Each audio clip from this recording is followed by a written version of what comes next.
It's a good little warm up. Check, check. Can y'all hear me?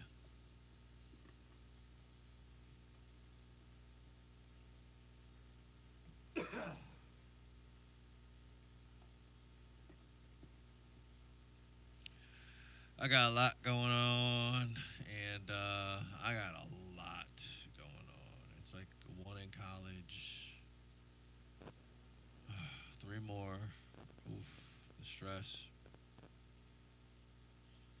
I got a lot going on. You know, just a lot. Just playing drums clears my head. You know what I mean? Um, it allows me to kind of, you know, let go and release. You know, it's my respite.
Tweaking out my calves, man. Getting back to the basics, the basic exercises.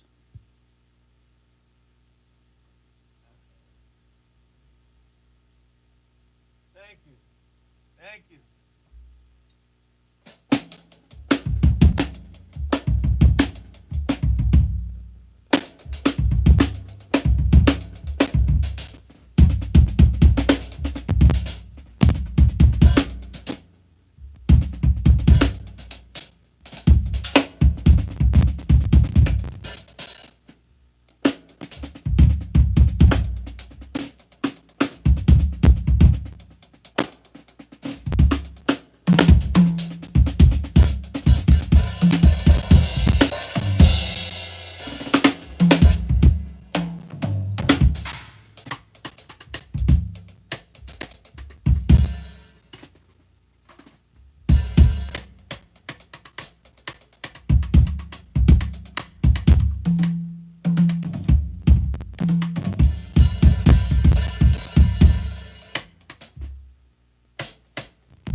I found that if I play lighter, it's easier to, if I strain and like if I try to play and like try to, it's weird because you spend years playing like you're trying to play something, and you don't really get good until you stop trying and you just start playing. Then it's like, that's it. I haven't played in a while, but I'm usually when I stop playing, if I play every day and I stop playing a day, I come back the day after next, and I get on the kit, I can feel it. I mean, you just can. There's a certain crispness that I'm used to playing that you get from playing every day. I haven't been playing in a few days, and I still feel like I kind of have the same command, which is encouraging. Now, the temptation is to not practice as much, and I don't want to do that.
When you saw me stop, you probably thought, oh, he can't play all those rolls with his left foot going.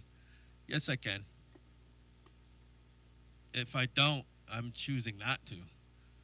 And I'm saying that because until I got to that point in my playing, I felt that way. I'd be like, oh, this drummer's not doing that because he can't do it.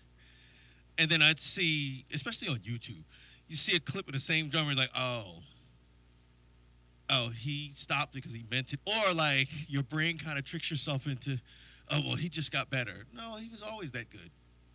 You know what I mean? He worked a long time and he was always that good. At that moment, he didn't feel like playing whatever it is. So that's all like musical maturity.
that is just singles, doubles, and paradiddles. It's just really basic, you know. A lot of, you know, it's a lot of what I do is just basic, man. It's just seriously basic stuff. But I try to find ways. If I, you know, I try to find ways to mix it up so so people don't realize how basic it really is. What I do is really, really basic. It's really basic. You know, it's just you keep doing the same thing over and over, and then you try to find new ways of doing the same thing, and you know, you come up with a vocabulary of things. Plus, I watch a lot of other guys. I ain't gonna lie, I steal their stuff. Another drummer, I don't care. You could be 3 years old and you play drums. I'm humble. I don't care. I know I'm older than you, but you can do something I can't do. And the whole point is I want to grow. Now, if you want to learn something from me, I don't care. I'll show you whatever. You know, I got it from somebody else, and I'll pass it to some. You know, I'll pass it on. So, you know, but I ain't got a problem seeing somebody do something. I'll be like, oh, I'll take that lick. I'll take that lick. I'll take that. Man, look.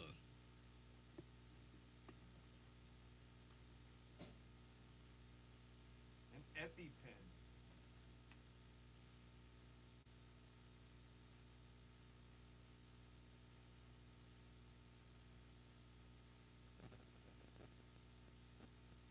Oh, thank you.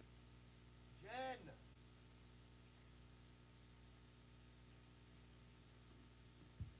Dang, my bad, Jen. You know I need glasses. I'm sorry, girl. I need glasses. What's poppin'? I ain't seen you in a while, Jen. Oh, Aaron. Ah, what's good, bro? Okay, we got some people in here. All right.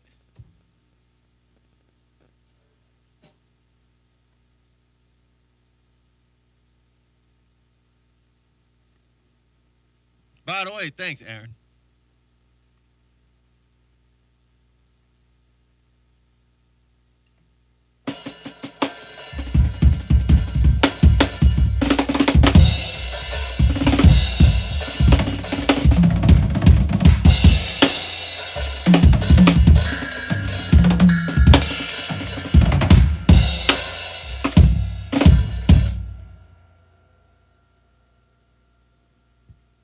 I heard some old Ty Tribbett today.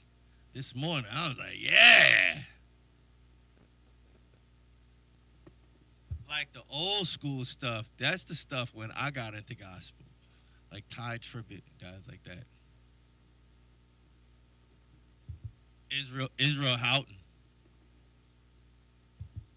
John P. Key. All the greats.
make any fake. There's no possible way that tiger would have disemboweled him.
I knew the sticking and everything. I just had to, like, the thing about it is, I got a million and one paradiddles. I'm not, and I hate feeling that way, but that's just the facts.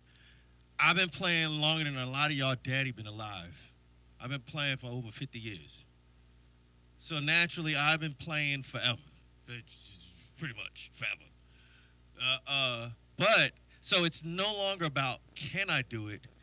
It's the energy I want in the flow and the remembering where to put, like, the doubles. That's all it is. You know, so a lot of times I'll sound like I'm fumbling around, but it's really to just find the flow. And I say that to say eventually, if you like what I'm doing, it's again, it's not special. It just took a lot of time and a lot of effort. You know what I mean? But it's not really special. You know what I mean? It almost feels like I can do whatever I want, but then it stops being about what you can do and what you want to say and the puzzles that you want to move around, and it's really weird, man. It's weird. It's almost scary because music is a jealous mistress. So if you stop, that stuff goes away. It completely goes away. You know what I mean? So you got to work back at it. Yeah, I do. Um, yes, I do. What is the brand of the guitar behind? Oh, that's a that's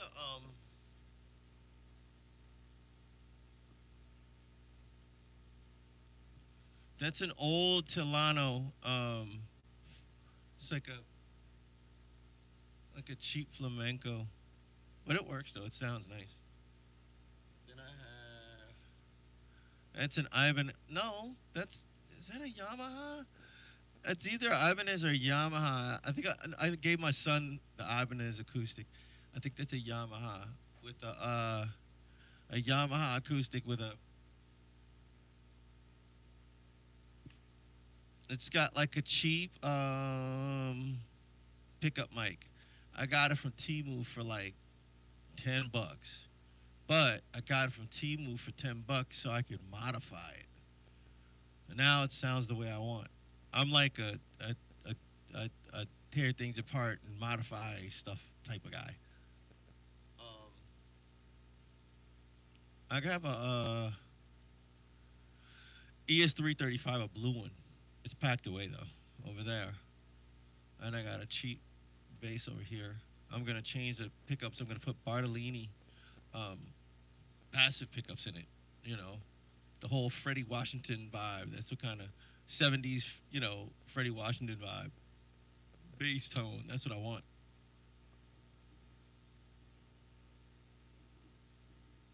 Like like Herbie Hancock in the '70s, Tony Williams, like Tony Newton, who was the bass player for Tony Williams' lifetime. That, and well, I'd have to have a P bass. That's my next move, a 5-string P bass. Hopefully American made, left-handed.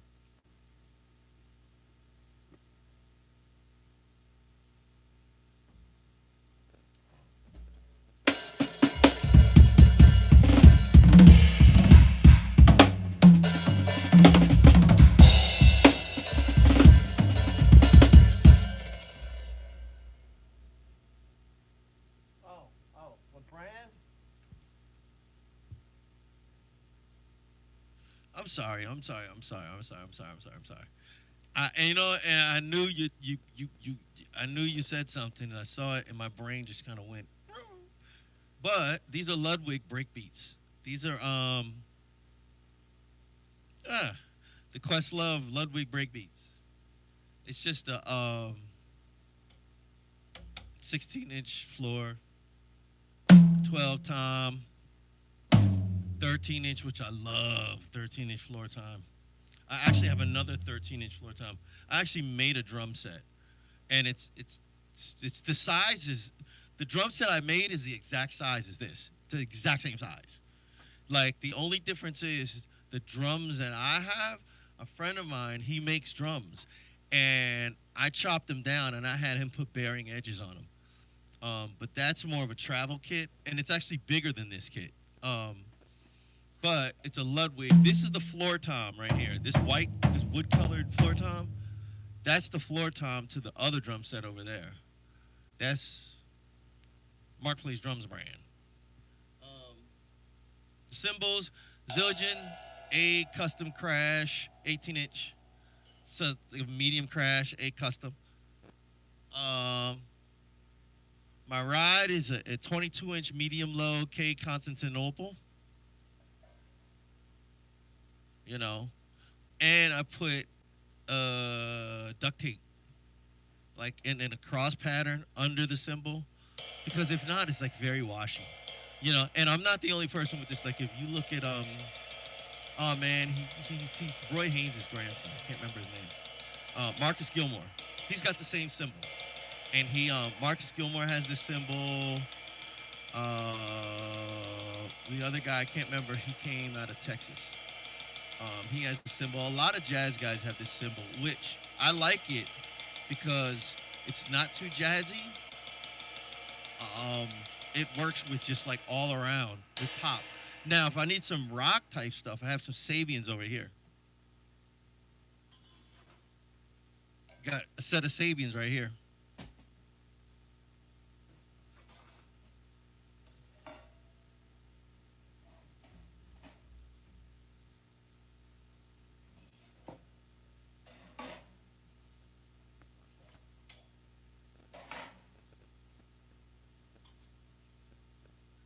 So I have a set of Sabians. 20-inch ride. It's like an XS medium ride. They don't even make these anymore. That's why I like them. And this is an XS, Sabian XS 16-inch ride. These are Starion hi hats. These actually sound good with jazz and like um, breakbeat music and drum and bass. These sound really good. But I have Sabians, a set of Sabians right here. These I just have these on because they're just a different sound.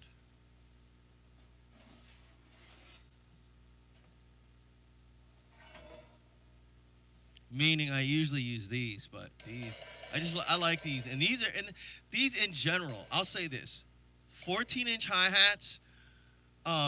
They're I love the tone of 13-inch hi hats, but 14-inch hi hats are easier to play.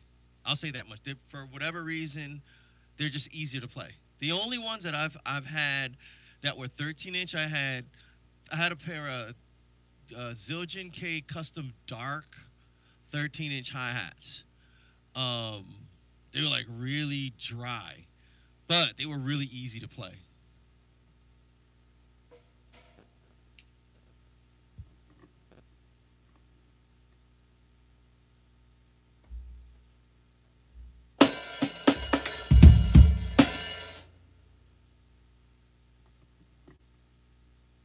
Oh, this this is an a but this is two old cymbals riveted together.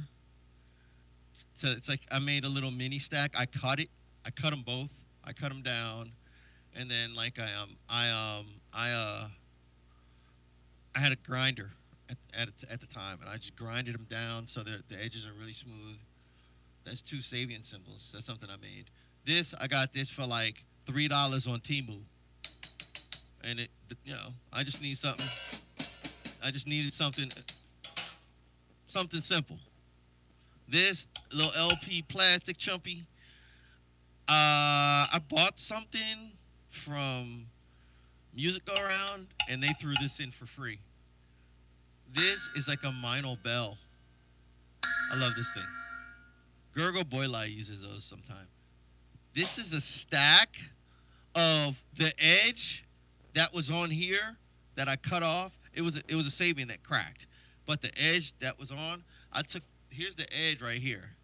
It's the edge and an old 13-inch Krut, Krut. They used to be made. They're from Britain. They're a very very obscure symbol. They never took off because Krut sounds too much like crude. So, they didn't really take off. I actually like them. They're very brittle. I've had one years ago and it lasted a hot minute. They're very brittle, but which is probably why they said crude. I don't know. But I like they give kind of like a sizzly.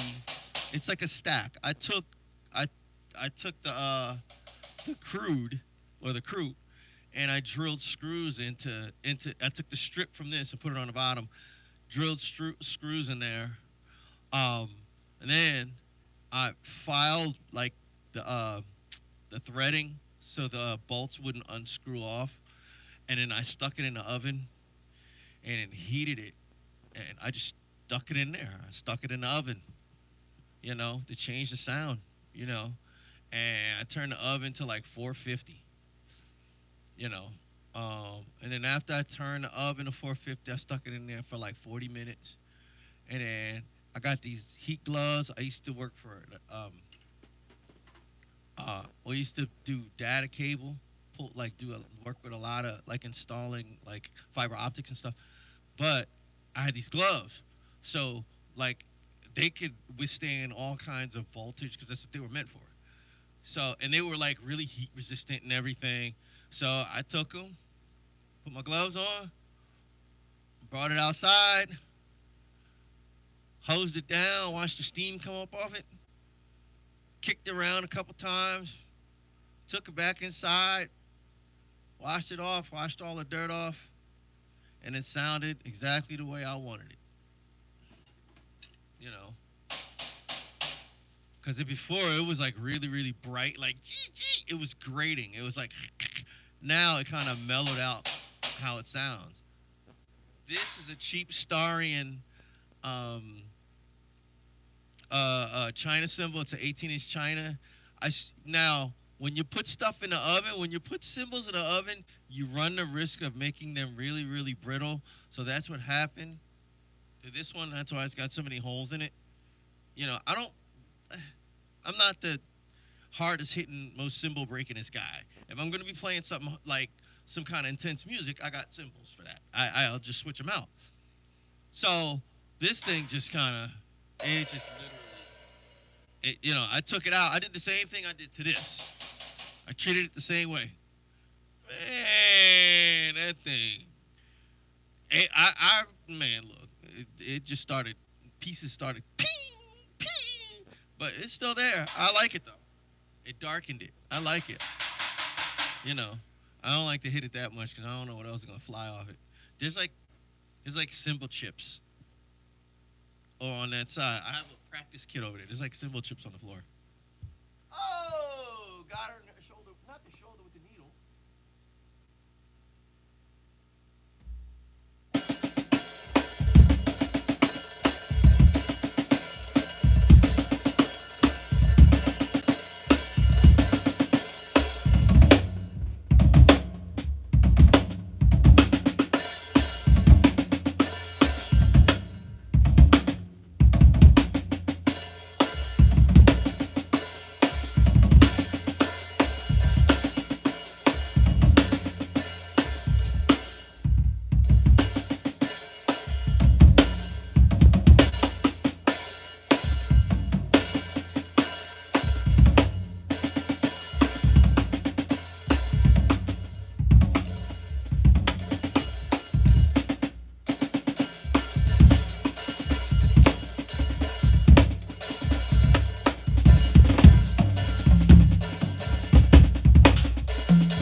I'm actually just getting the blood flowing because I'm gonna make a bunch of sample packs. You know what I mean? Too many people keep saying, Mark, why don't you make sample packs? Mark, why don't you make sample packs? You know, finally a good friend of mine who's pretty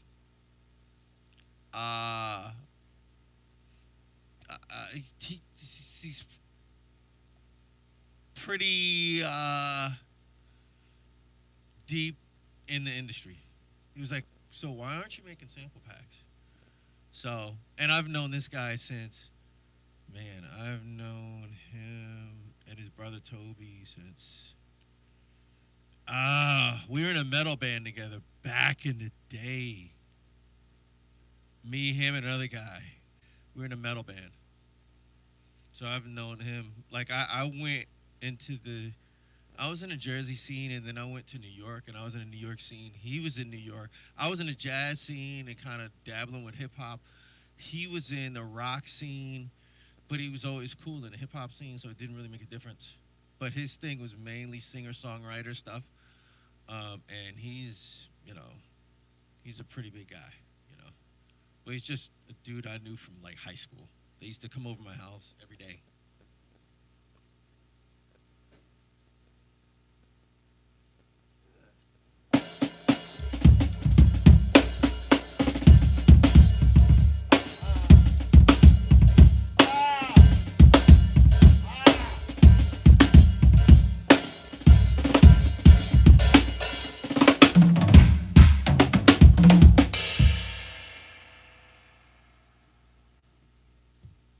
The crazy thing is, he, wow, it really, yeah. This dude, guy's like a genius, man. Like my friend, he's like a just really, really. He's got a mind for hits and stuff like that. I think that's why we always. It was weird because the third person that was in a band would always down this guy.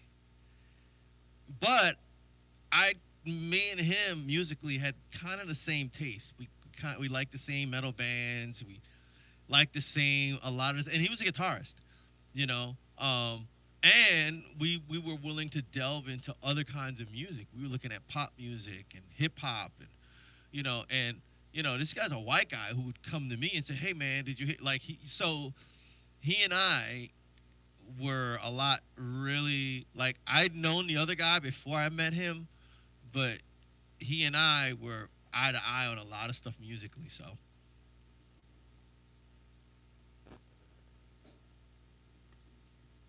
And it's crazy because I think, no, he was never intimidated by my playing at all. That's what I loved about it. He just was like, whatever, you know. If I was playing too much, you're playing too much. A lot of people, if they have a really good musician, they tend to put all the musical weight. They'll write a song and think that make some magic. No, the magic is in the song, not in the people you put on it. There's bands who have horrible music and they have like the greatest musicians in it. You know what I mean? And there's bands like the White Stripes, who just write really good songs, just really, really good songs, really catchy songs. You know what I mean? So.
rusty, rusty and sloppy.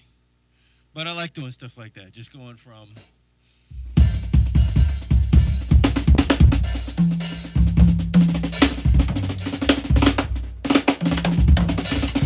you know what I mean, going to different subdivisions. Um, it's pretty cool. Or like play like 6/8 subdivisions over a 4/4, which is pretty easy. But to do stuff like that, you actually have to practice treating 6/8 like it's 4/4. You don't count 1, 2, 3, 4, 5, 6. You count 1, 2, 3, 4, 1, 2, 3, 4. 1, 2, 3, 4, 1, 2, 3, 4, 1, 2, 3, 4, 5, 6, 1, 2. Treat it like 4. 1, 2, 3, 4. Boom, doom, ga, doom, doom, ga, doom, doom, ga, doom, doom. You know what I mean?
I like to when I play. I like to create kind of a loop that puts me back into this position.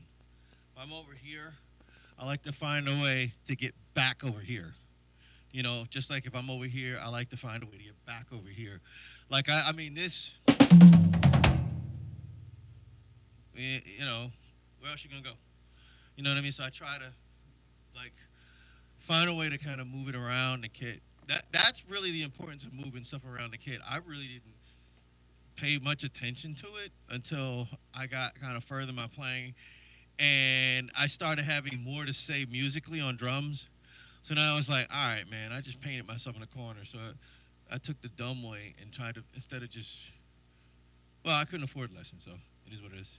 But I had to kind of figure out a way back to first position, which is, for lack of a better term.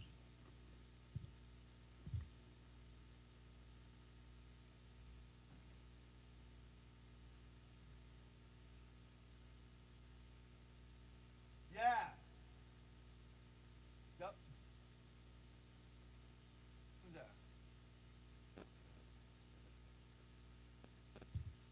Bro, when you add your foot, it throws people off. They're like, what? Who? What?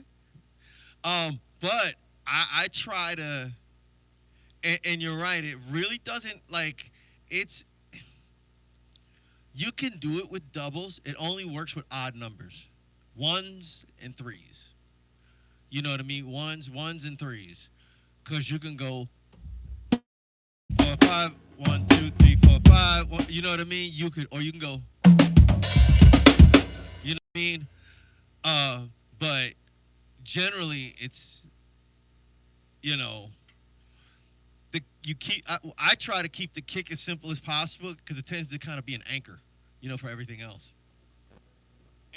And it gives the listener something to kind of latch onto.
That goes to a song called.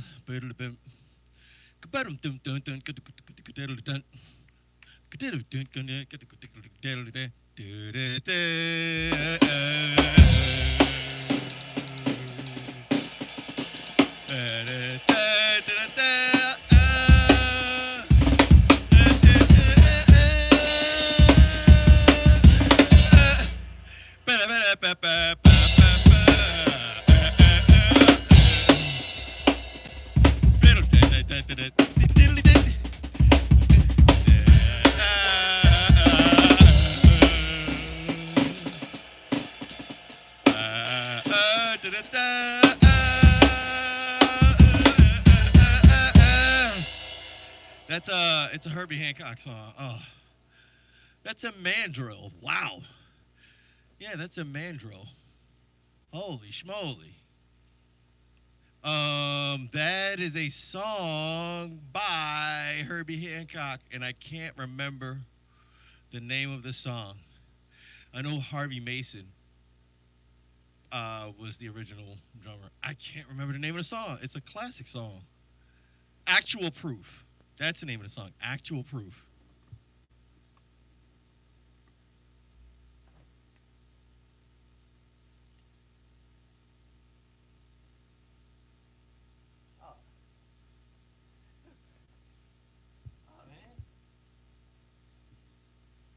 Oh man, thank you, thank you, thank you, thank you, thank you, thank you. You know what, man?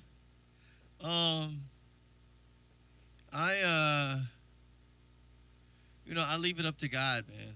You know, um, I think if I were to be known now, I could handle it a lot easier. Back in the day, it would not have been good, man. I you know, it would not have been good. No, I'm a lot more consistent. I'm a lot better, and I'm a lot more emotionally mature. And I live a stable life. I got a wife. I got 4 kids. You know what I mean? I'm focused. And really, now I feel like more than ever, yeah, I can handle, you know, a lot more. You know what I mean? I can handle a lot more. You know, and I'm a lot more prepared. I have like I don't care how good you get, you're never as good as you think you are. You're never as good as you think you are. But you're never as bad as you think you are. You're never as bad. People say you suck, you don't suck. You put a lot of time into it. You don't suck. If people say you're the greatest thing since sliced bread, you lying. You're lying. You know what I mean? So you're somewhere in the middle, man. You're always somewhere in the middle. There's always somebody who's not as good as you, and there's always somebody who's better than you. The crazy thing about it is the guy who's better than you, there's certain things you do he can't do. You think he can do everything. He can't do everything. He can't. It's an illusion. I look like I can do everything. I can't. I cannot play everything. I can't. I'm not. Nobody is that good. No. The reason why I play every day is because I can't play everything. There's a lot of stuff I just can't play. I don't have the ability. I can get the ability by practicing, but I just don't have it right now. And there's some dude or some girl out there that they may not be technically, in terms of technique, as good as I am, but there's something they can do that I just can't do. I can't. It's impossible. You know why? Because that's what makes them individual.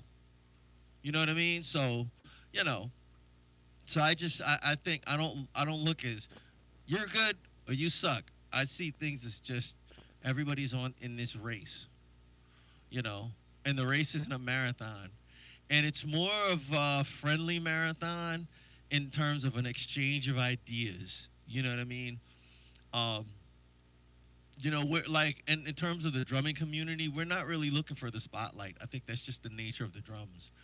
Um, um, so that's what I love about like the drum community. We're just really just a free sharing of information.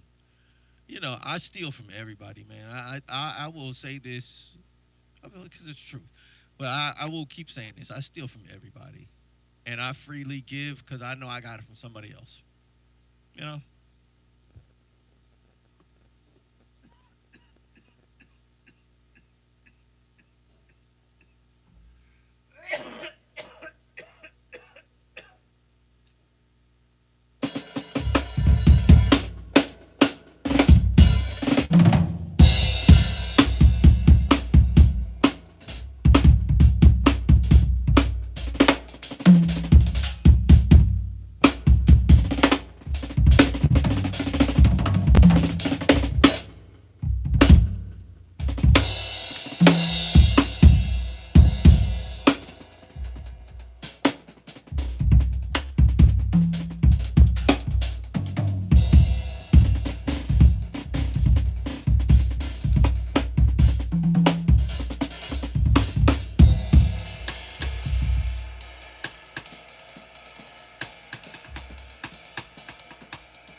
Sorry, y'all. The program was over. It was a marathon of those. You ever see those YouTube videos where it's like they sit this person down and they tell them to react to these movies. If it's like snakes, this guy's like a snake handler or he owns a snake rescue business or whatever, or he milks snakes or whatever. And he like they describe if it's they give it a 1 to 10. Well, it was like a marathon. I like stuff like that. Um, China didn't want you to see this. It was supposed to be top secret. Personas. This will change pro audio forever. Will it? I would like to see that. Convince me. Convince me.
Oh, okay, hold on.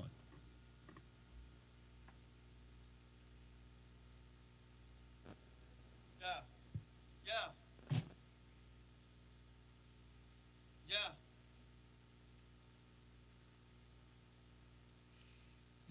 yeah. Exactly. To be better, you have to learn from others. Yup. You stand on the shoulders of everybody else. He ain't say that, but I just said that. Learning from others means learning how to do things they can do. Yup. Copying is. Yup. That's how you learn to speak. Imitating your parents. Yeah, of course. Yeah. Eric Moore. Oh man, come on, bro. He scares me. Eric Moore scares me. Calvin Rogers scares me. Yeah. Yeah. Daniel. Yeah. Those guys scare me, man. I created. Oh, really?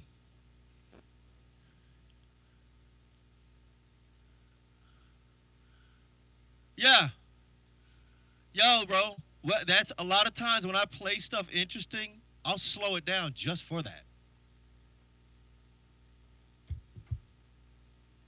That's why I have the camera behind me so you can see like the crossover patterns. That's why I set that camera up. That's why I set my phone up the way it is. You know, so people you be like, oh, okay, well that's what he's doing. That's, you know what I mean?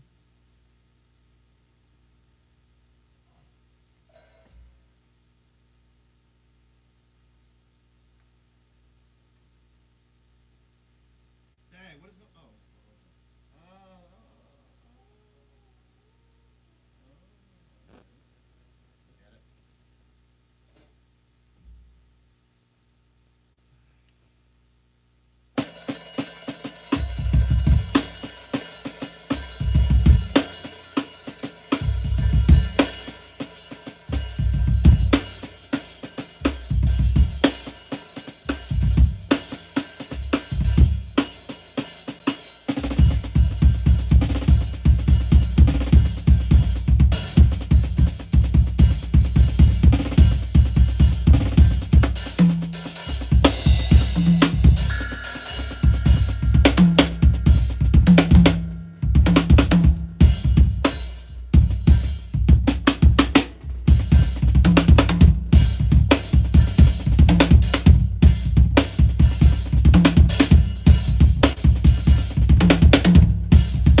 now this.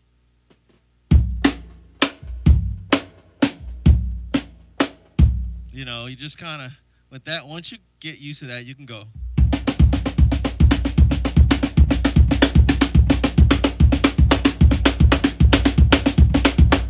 You want to be able to just kind of go back and forth. Lead with your left, lead with your right. You know,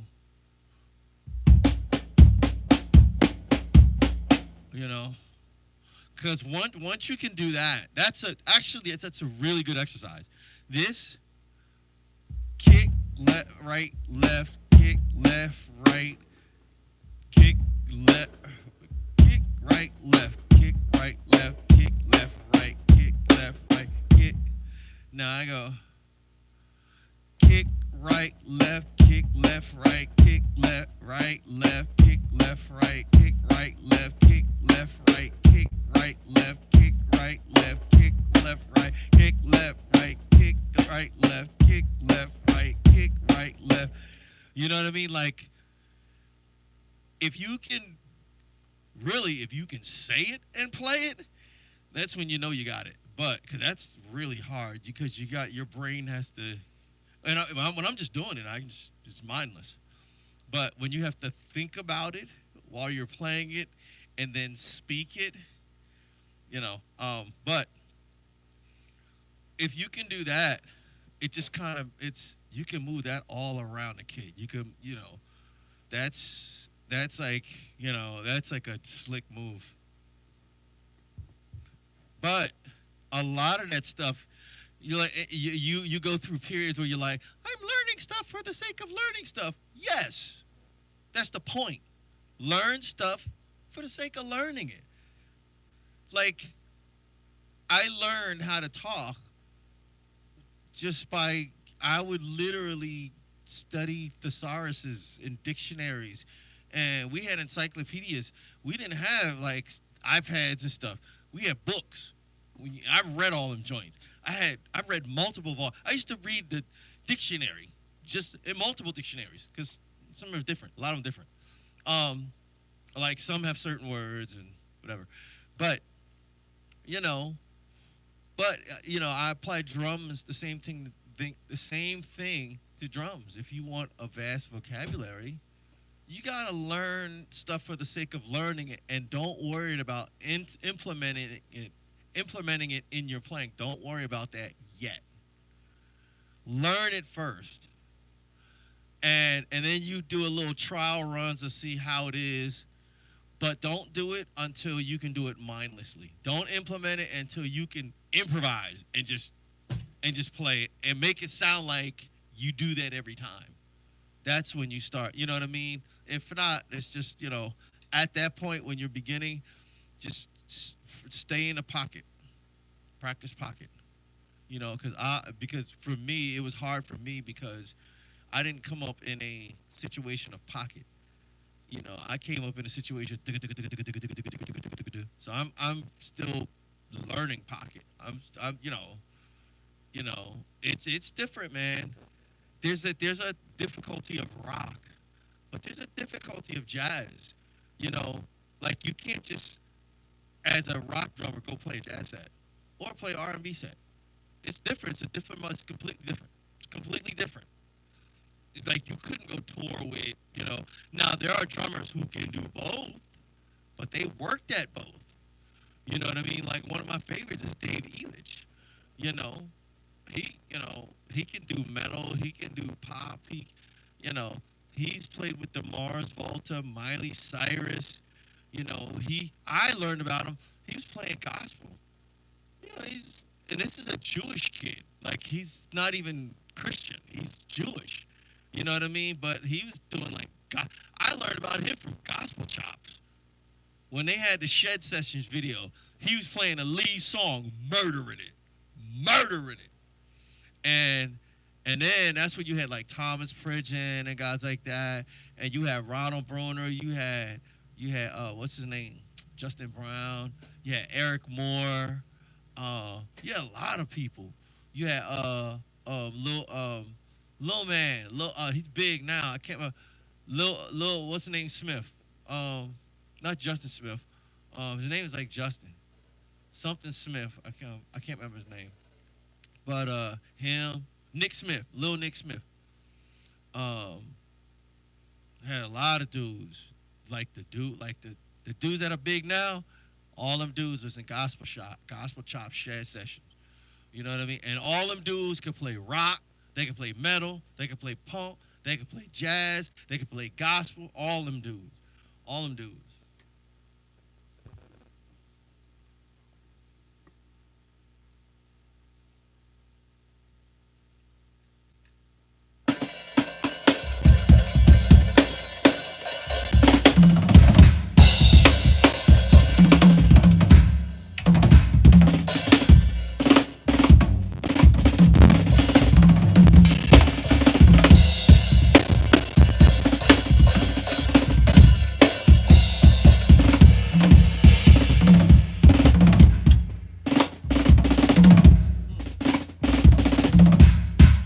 That's far, man. I don't like that reach. I'm lazy. That's far.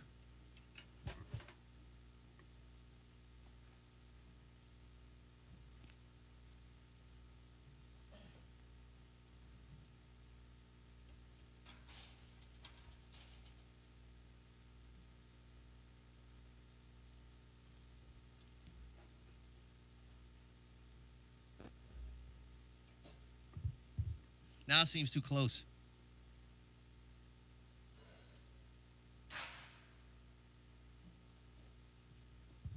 I got like 1,000 pairs of sneakers. I got a pair of Red October um, Jordans. I got a pair of Jordans over there. I got one, two pair.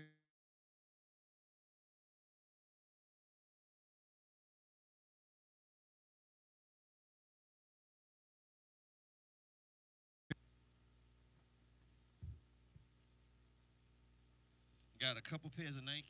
I got a shell toe Adidas's. Another pair of Tims over there. The Sasquatch Tims. Another pair of Burgundy Tims. Pair of Pumas right there. Another pair of blue Pumas. I got black Pumas right there. Blue Pumas right there. I got Reebok Classics down there. Nike Air joints right there. I got another pair of Nike Air around here. I got pairs of sneakers. I got 1,001 pairs of sneakers, y'all. That's why you only see the drums. The rest is like sneakers and computers, really. Sneakers and computer screens and monitors. There's monitors over there, but it's like a lot of stuff in here. It's a mess in here. I just been I, life. Life been lifing.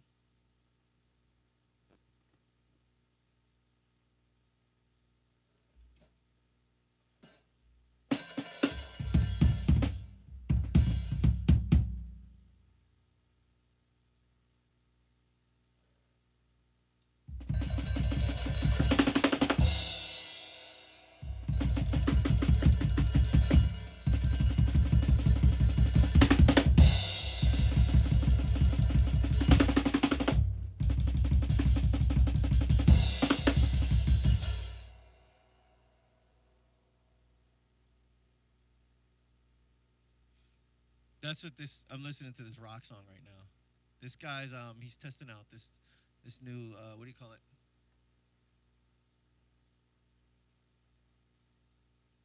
Oh, okay. Wow. Oh my goodness. Oh wow. It's got full 8 at 16. Ooh. Cause I actually need more channels. I've been doing good with 8 channels. I know a slick workaround. I got 14 mics and 8 channels. I know slick workarounds.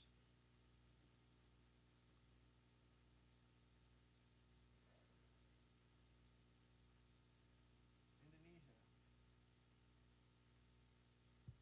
Indonesia, what's up? What's going on? What's your name? Hey, what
I had a charge for my mouse, guys.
That PreSonus looked interesting, but I'm not sold. How does it sound? I think the pre's I have now are pretty good. My next step up is a console, an analog console with cappy preamps. Um, but I want it to have scene recall, and I also want it to be a control surface.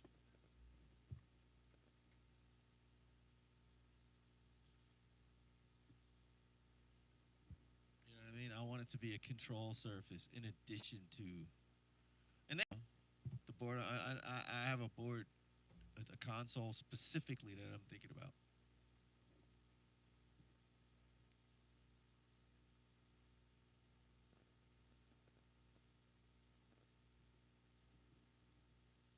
Ultimately, I like to have an SSL,